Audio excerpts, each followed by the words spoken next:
We now have our keynote speaker for the afternoon, and that is Bill Esterson. He's the Labour MP for Sefton Central, elected in 2010. He was in the reshuffle of Labour ranks in 2015, made the Shadow Minister for Small Business. So welcome, please, Bill Esterson. Thanks, Declan.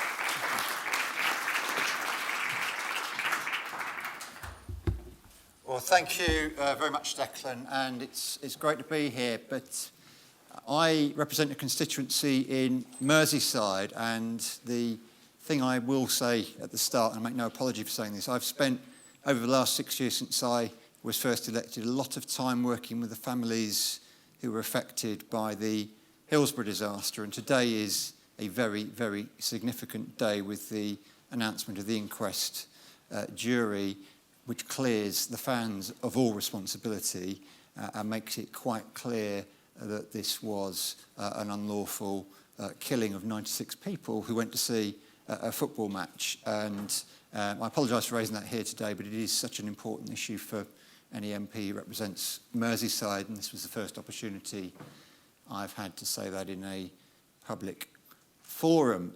Because normally when I talk about sport, representing Merseyside, it is about football. It's about the rivalry between Liverpool and Everton, of course. But I also think that sport has enormous parallels when we talk about business and when we talk about people who are freelancing. And I've been told to write down the word freelancer because that seems to have occupied quite a lot of your discussions so far, and the distinction between business and being self-employed.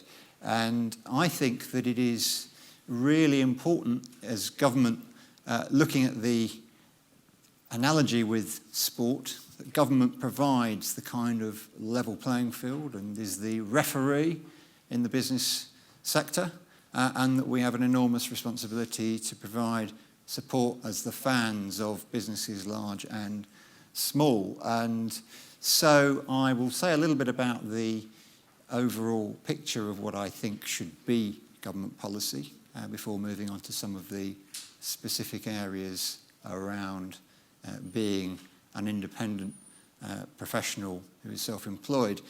So what is the role? Well, I think it is a role to be a partner with business, and for business to be a partner with its workforce in the widest sense. And I think it's important that we have that sense of collaboration, which was a word I heard in the discussion just now, between businesses large and small. So when government, as it is doing, is setting up something called a Small Business Commissioner, it is an incredible opportunity to give that sense of fair play and that sense of a level playing field, particularly on areas like late payment, which I know are of particular concern, not just to micro businesses, but also to people who are self-employed as well. And government has a role to make sure that the pitch is fit to play on. And what does that look like in business? It means having the infrastructure, the road and rail networks, the broadband in the digital age, and it's a disgrace that we have only the 20th best broadband infrastructure in the world, and we're the 5th biggest economy, and that it has to be an absolute priority. And I know that many people who are self-employed professionals rely on the internet for much of your trade. Certainly, in my experience, it is increasingly so. And I think we have a huge responsibility to make sure the skills are coming through. I heard some conversation there about the importance of training, and we have a chronic shortage of intermediate and advanced level skills in this country. It affects business throughout, and frankly, whatever size business we are, we all depend on the economy as a whole to be successful. So we need those skills in place, we need that infrastructure in place, and that, I think, is where at the moment we need much, much more from this or any other government indeed. So a bit about me.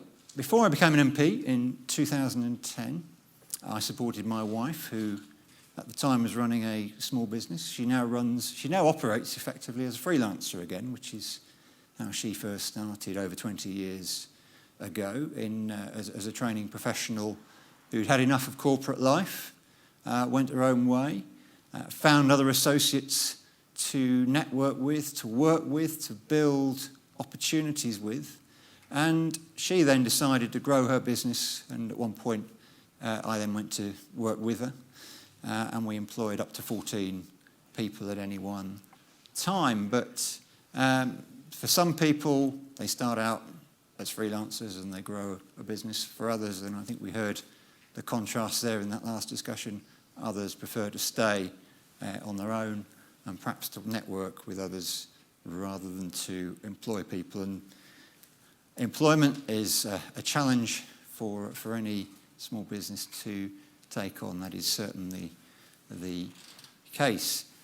So to look at some of the challenges around being self-employed for a moment. And freelancers are responsible, I'm sure you've had these figures, for £21.3 billion in our economy. And as with anybody in the private sector, you are dependent on government to make sure that the opportunities are available. Government, I mean, I talk to businesses, small businesses and self-employed people up and down the country who tell me the challenges they face in getting contracts from government. And I think that is an opportunity, it's an area that we should explore far more, because the smallest outfits, the sole traders, the freelancers, often have the most creative and innovative ideas, and I think we should challenge in government far more the opportunity to make the most in the way we deliver public contracts, and it's something that not enough has happened on. The creation of a small business commissioner is a clear step in the right direction, and I'm sure Anna Soubry will have mentioned that to you this morning, and Labour has supported the creation of that commissioner, although we would like it to go quite considerably further. In our manifesto last year, we said that we should follow the model of the Small Business Administration in the United States, and that is an organisation that not only looks at the issue of late payment, which is predominantly what the Small Business Commissioner is going to be doing, but also how business can have far more support, how relationships with government can be improved, and how the playing field can be levelled between large and small, because it's getting a fair opportunity that I think really unlocks that potential in small business. And at the moment, the level of advice and support available can be patchy, and often, if it's there, it's quite hard to find. And certainly, in my view, more can be done, and I think the Small Business Commissioner should be an opportunity to make that support and advice available to more of you. And another opportunity that I think we don't make the most of in this country is the gender balance in our business and in our self-employed community. There are 270,000 freelance mums, I think, has been described, and yet policy discriminates against working women who are self-employed, because maternity support is less if you're self-employed than if you're employed. And as the workforce in the self-employed sector, in the professional self-employed sector and elsewhere, as it continues to grow, we need to take a very long, hard look at what that means for the way our economy is structured, yes, but also the way that government support through social security is geared up, because maternity pay is one of many examples. Universal credit penalises people who are self-employed, and certainly in my past I went through times where income wasn't a steady, reliable flow, where contracts were just a few days at a time, and in that situation you need to have a way of surviving. And as more and more people go down the route of self-employment, that becomes far more important. It's so crucial to supporting people in getting to the next contract and making a sustainable long-term go of being self-employed. So I think there are some challenges there. I think there are also huge opportunities. I mentioned digital, and certainly from our point of view on the Labour side, getting broadband right, and it's not just a problem in rural areas. There are big cold spots in cities. There is overcapacity in cities as well. And it can be the luck of the draw where you happen to be, whether your internet is going to be at the speed that you need to operate effectively, whether running a business, being self-employed or anything else for that matter. So again, that's a point about infrastructure, but digital offers so much opportunity in an economy where we have a record current account deficit.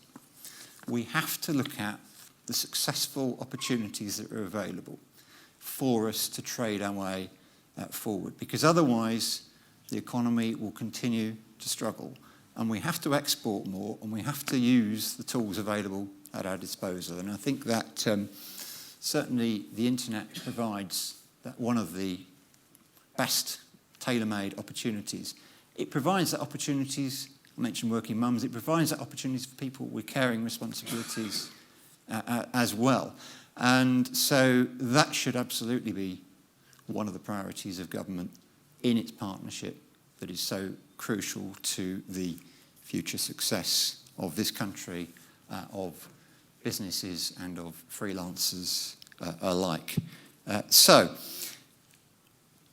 coming back to my point about sport, we've got the Olympics coming up in Rio. I want to see an increased record haul. We had a record haul of medals in London, didn't we? Let's build on that as we look to the summer. But I want to see our economy really driving forward. I want to see businesses, large and small, but particularly small, really succeeding for those who want to stay as freelancers, those who want to stay as sole traders. Absolutely, but doing better because there are better opportunities, because the whole economy is supporting that opportunity. When the financial crisis hit, my wife's business fell off a cliff, and I'm sure that's an experience of many people who are self-employed or running small businesses. We need to make sure we don't get to that stage again, so that people have the confidence to start up and to nurture and to develop businesses, whether they stay small or grow larger. We do need some people to take their very small businesses to become slightly bigger, or even in the middle-sized businesses, or ultimately large businesses. We have an unbalanced economy in the size of businesses we have, and that again is one of the challenges. But that success has to come. Picture I see is of exactly that kind of development coming through that proper partnership, through government playing its role, and just in the same way as Team GB can succeed in the summer. I see that as the future of digital and other opportunities grows, then we can see great success, and we should be trumpeting those successes internationally of businesses and of freelancers as well. And Declan, I look forward to taking some of your questions, but this is a subject very dear to my heart, and I wish you all the success. Thank you for being here this afternoon, and I look forward to your questions.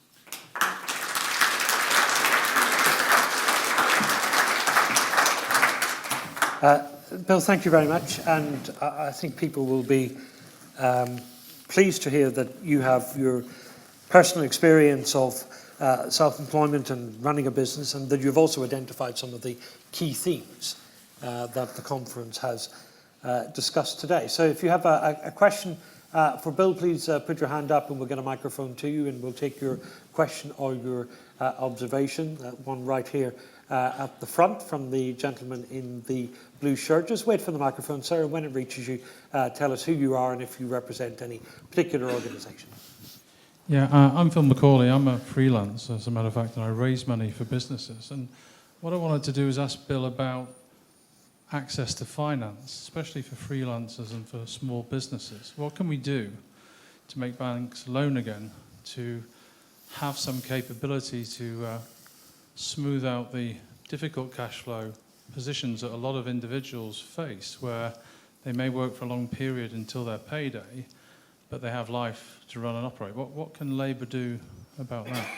And this came up during the earlier discussion as well. The banks are frightened by the irregularity of the flow of cash that you mentioned in your remarks. They did, and I remember that actually before the financial crisis, it was possible to get things like self-certification mortgages. I know because I had one. But it's not so easy these days, whether it's a mortgage, whether it's being able to get a proper pension, let alone the finance to buy equipment or to look at any kind of expansion or investment in a website, for example. And I was with the British Banking Association before I came here, actually, at an event, and not surprisingly, I asked them some of the same questions. They seem very fixed on small businesses, medium-sized businesses. Well, their definition of that is businesses with a sort of 2 million plus turnover. I suspect not many freelancers are doing 2 million quid's worth a year, are they? Look, I think we've got to say to the banks, it's all very well used showing us these figures, but we've got to, if we really are serious about turning around our economy, we've got to encourage, and I think there have been all sorts of schemes. What we wanted to do last year in our manifesto was to set up this National Investment Bank, which was focused around infrastructure, but the idea there was for banks to be able to draw down those funds, and some of that to find its way into the smallest businesses and indeed freelancers. I also think there are opportunities in the alternative finance sector, and there are some exciting ideas around peer-to-peer lending and so on. Well worth looking at, but we can't get away from the responsibility of the banks. In Germany, they have a system that I think is incredibly successful of regional banks. Their responsibility is lending to the private sector in their region, and their success is measured on the success of the economy in the region they lend into. That's the kind of structural change that we really need to be considering, in my opinion, if we're going to address some of these challenges. And you'll know this from your own personal experience, the issue is as much about the attitude of the lenders rather than the amounts that are available or any of the other numbers that the banking trade bodies will produce. It's the attitude of the people who make the lending decisions when they see a freelancer who has some good years, some not so good years, and they decide they're not worth the risk. Yes, and it's the same in procurement. I mentioned the difficulty in getting government contracts. The same is true in the private sector, of course. It's very hard to get past the pre-qualifying questionnaire if your previous 3 years' accounts are up and down. I know because I've been there, and I think we've got to. This again. I think this is why something like a small business administration would be a good approach, because then there's a way of somebody with real clout influencing what the financial services sector is doing. But government ministers, we need an interventionist government, not one that's prepared to sit back. And we've seen with the steel industry, I'm afraid, the dangers of not being involved at government level, and the same is true for freelancers as well. And certainly, I don't know what Anna said to you this morning, although I think she's probably slightly more interventionist than her boss. But I always encourage her to be more closely involved as the small business minister in doing just that. Sarah had an interesting point just on funding during the discussion of her experience when she applied for grants, and there were plenty of grants available for self-employed and freelancers who were planning to expand their offer, but only if she was under 25 or over 55, I think you said it. Obviously, they are tools of social policy, and they will have conditions so that they deliver the results that are required by the policy, but sometimes they leave great big holes in the net. Yes, there's quite a lot of people between 25 and 55, aren't there?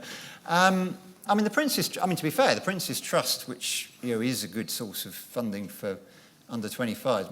My wife took money from the Prince's Trust as a grant, not a loan, when she first started out. So, I think these things are important. But we have had some good grant schemes, some of which are funded by the European Union, and I know you had the debate earlier.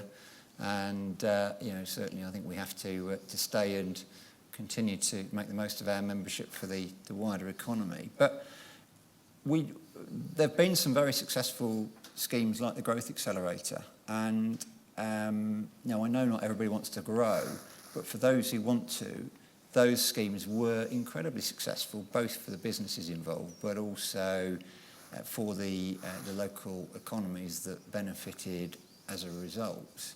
And I think government has a key role in encouraging businesses for people of all ages. One or two more questions, if we have them. Just put your hand up and we'll get a microphone to you. There's a hand over there towards the right of the room. Yes, I think we've got to be realistic about banks here. And the fact is that lending to a freelancer is a riskier proposition than lending to someone in secure employment. There are plenty of positive things about being freelancing. This is a negative one. I was curious about your remarks about these German regional banks, because they're most of them on life support, as far as I can see. They've made some of the most egregious decisions about what they were doing. They're part of the problem of the Eurozone, along with Greek banks, Italian banks, and Spanish ones. Yes, well, that's not quite the. That's not how I recognise what's going on in Germany, I have to say. But you're right. Of course, there is a greater degree of risk for banks lending to freelancers. Not as risky as trying to buy ABN AMRO at the height of the market. Some might say that, Declan. Yes. There's no question about that. But it's a crucial part of the economy. And I think it comes back to the point about what kind of economy are we going to have. We have increasing numbers of people who are choosing self-employment. We have increasing numbers of people who are being forced into self-employment, or who are being categorised as being self-employed, or are in construction and in some other sectors, supply teaching being one, forced to use umbrella or agencies to cream off significant chunks of their money. I think there's a real sea change in the nature of our economy, and somehow we've got to find a way of funding. But track record is important, and if someone's been a freelancer over many years and the ups outweigh the downs, maybe it's time to look at that kind of record rather than a more short-term one. And actually, short-termism is one of the big problems in the economy, and I think we need to encourage a change of the way we see the economy and the way we support it.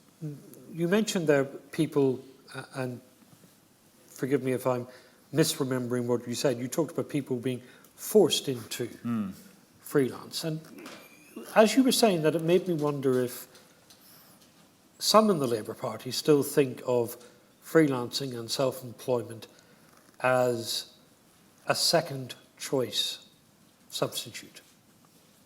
That they don't see anything positive about it at all. They see it as something that you do because you've run out of other options. Yes, I don't recognise that either. But Well, it's not your view, but I wonder in a party with a hard left leader and a Stalinist press secretary and a shadow chancellor who wants to overthrow capitalism, whether that's what they think. Well, that's not the message that they've put out, is it? I mean, they've all been saying that we've got to support people who are self-employed, and I think there is certainly a challenge around what the co-op calls the precariat. I don't think the co-op would probably like being characterised as being hard left, Declan.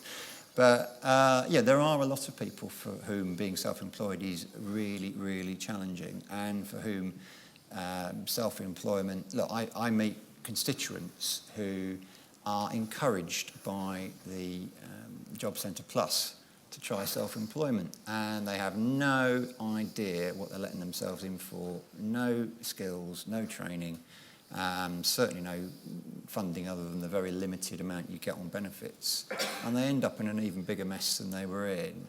And yeah, that is not where we should be going. So I think it's quite right to highlight the difficulties for some people who are self-employed.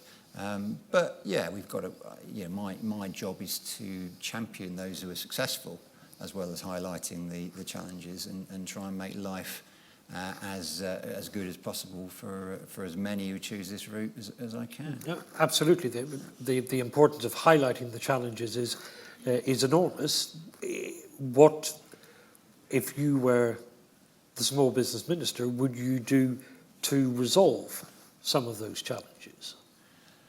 Well, I think I would take the creation of the Small Business Commissioner and give him or her far greater opportunity to provide the support. I think a lack of support and advice on what is needed to be successful, whether as a freelancer or running a small business or growing a small business into something bigger, I think that is woefully inadequate. I think we need that person to champion the challenges around finance that we've talked about. I think their job is to make sure that the real problem around late payment, their remit isn't just, because what the government's done is said that they're only going to let them look at late payment in the private sector, when actually many of the worst offenders are public sector organisations. So, look, there are a lot of steps, a lot of very practical steps we could take immediately using what's already there, whilst drawing on what was in the I think we had a pretty good manifesto on small business last year, actually. And this issue around the National Investment Bank and the potential there is key. But also on skills, on training. I want to see small businesses, I want to see freelancers, if they want, being able to have an apprentice. Now that is possible in some sectors in Germany because they're geared up to do it. And it doesn't mean that apprentice is going to end up with a job at the end, but it means that we are producing the skills and the support that business needs. So I think as a whole, right across the business sector, there are very practical things that we could and should be doing. Bill Esterson, thank you very much. Thank you. Thank you.